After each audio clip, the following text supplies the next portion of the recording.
Bonjour et bienvenue dans un nouvel épisode de Dans mon cœur de guerrière. Aujourd'hui, j'ai envie qu'on plonge dans un sujet intime, mais aussi politique. Les corps gros. Parce que, posons la question franchement, où sont-ils nos corps dans la mode? Où sont-ils dans la sexualité? Où sont-ils dans les représentations qu'on consomme chaque jour? Cette absence, elle n'est pas neutre. Elle pèse sur nos vies, comme l'écrit Gabrielle Dédier dans son livre On ne naît pas grosse. Être gros, c'est porter en permanence le regard des autres. C'est être jugé avant même d'avoir parlé. Alors aujourd'hui, j'aimerais qu'on démonte tout cela ensemble.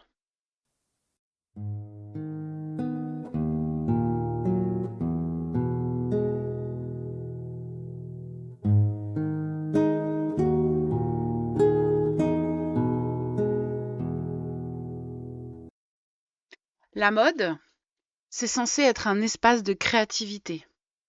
Mais pour les corps gros, la mode a longtemps été une frontière invisible. Dans beaucoup de magasins, les grandes tailles n'existent pas. Ou alors, elles sont reléguées dans un coin sombre. Et souvent, on nous propose des vêtements informes, ternes, comme si on devait cacher nos corps.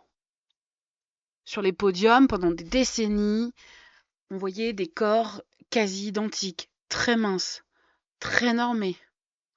Et quand un mannequin dit grande taille, apparaît, c'est souvent du 44 ou 46, trop loin de la diversité réelle de nos corps. Et cette invisibilisation n'est pas un hasard. Elle sert à maintenir un système où seul un corps étroitement défini a le droit d'être beau. Mais la résistance, elle existe. Des créatrices, des mannequins, des influenceuses s'imposent. En France, on pense à Iseult, la chanteuse, qui revendique haut et fort son corps et son élégance. Je pense aussi à la créatrice de contenu influenceuse Harmonie Albertini, qui prône le body positive et qui se bat tous les jours contre la grossophobie. À l'international, on a des mannequins comme Tess Holliday ou Paloma Alcécer qui redéfinissent ce que peut être la mode. Et puis, il y a le travail du collectif Gras Politique en France, qui dénonce la grossophobie dans les magasins, la mode, mais aussi dans les milieux médicaux. Leur slogan pourrait être le nôtre. Nous ne sommes pas le problème. C'est le système grossophobe qui l'est. J'ai une question à vous poser. Et vous? Que ressentez-vous quand vous entrez dans un magasin et qu'il n'y a rien pour vous? Le corps gros est pris dans une double injection, asexué ou fétichisé. Dans les films, les séries, les livres, le personnage gros est rarement celui ou celle qui vit une grande histoire d'amour. Et dans la vraie vie, combien de fois entend-on tu es belle pour une ronde? Cette phrase qui semble être un compliment, mais qui nous rappelle toujours que notre corps est vu comme hors norme. Dans King Kong Theory de Virginie Despentes, elle écrit: le corps féminin est d'abord un corps destiné à être jugé. Cette phrase, elle dit tout. Elle ne parle pas uniquement des corps gros, mais elle résonne particulièrement pour nous. Mais il y a aussi des mouvements de libération. Ovidie, dans Libre, manifeste pour s'affranchir des dictats sexuels, raconte son propre rapport au corps, à la chirurgie, au diktat de la minceur et à l'écrit, mon corps n'est pas un champ de bataille pour vos désirs. Il est l'espace de ma liberté. Et c'est ça qu'il nous faut réinventer.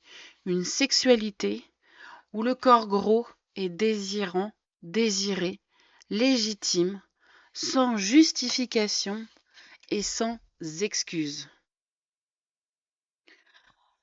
La culture populaire est un miroir, mais quand les corps gros s'y reflètent, c'est presque toujours à travers des clichés.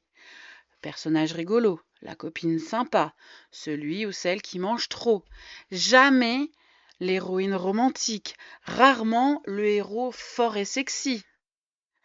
Et comme le dit la chercheuse Solène Karoff dans Anthropologie et santé 2017, l'absence de représentation du corps gros façonne l'imaginaire collectif où la beauté et la désirabilité restent synonymes de minceur.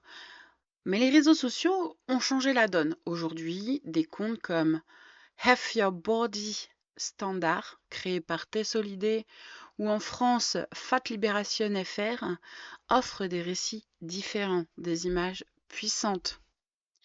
Et il y a des livres fondateurs comme Notre corps, nous-mêmes, un outil féministe où les femmes reprennent la parole sur leur corps.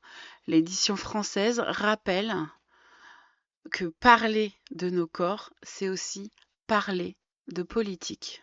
Et si on avait grandi en voyant des héroïnes grosses, des héros gros, désirés et flamboyants, à quoi ressemblerait notre regard sur nous-mêmes aujourd'hui?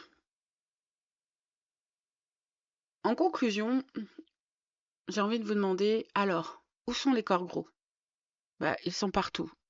Dans la mode, dans la sexualité, dans les représentations alternatives. Nous ne sommes pas invisibles. On nous rend invisibles, mais on résiste. Comme l'écrit Daria Marx dans Gros n'est pas un gros mot, le mot gros n'est pas une insulte. Il décrit une réalité. Il raconte une vie. Il dit une fierté. Et moi, aujourd'hui, j'ai envie de terminer en te disant, ton corps, il est là. Ton corps est puissant. Ton corps est beau. Et il mérite d'être au centre. Je te remercie d'avoir écouté dans mon cœur de guerrière. Et si cet épisode t'a touché, partage-le, commente, parle-en autour de toi et surtout, suis celles et ceux qui ouvrent des brèches.